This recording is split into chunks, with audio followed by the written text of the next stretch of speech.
Is that one? Well, there's 5 days to go until the big Brexit vote in Parliament next Tuesday. And at this stage, we're seeing MPs feeling pressure from their constituencies, from the Prime Minister, from their party, about which way they should vote next Tuesday. It's probably the biggest vote for 30 or 40 years in British politics. So currently we're seeing the Prime Minister try and narrow down her current defeat. It looks like she'll lose by over 100 votes at the moment, but she's trying to reduce that.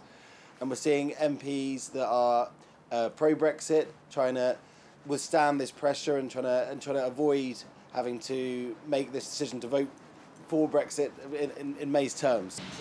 Isn't the normal way there, is it? It's not. No. But Switzerland is meant to have. It would be unprecedented to have a rebellion of this scale.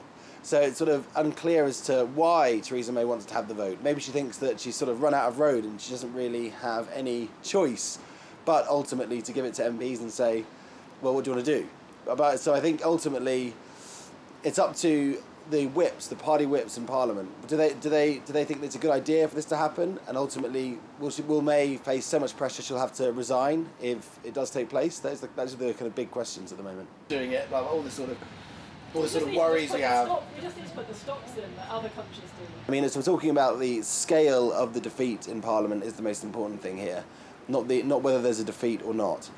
So it's about how many MPs from her own party can she convince that it seems like a reasonable ask. She could go back to the European Union and have another go, basically. It's whether or not that looks possible after next Tuesday.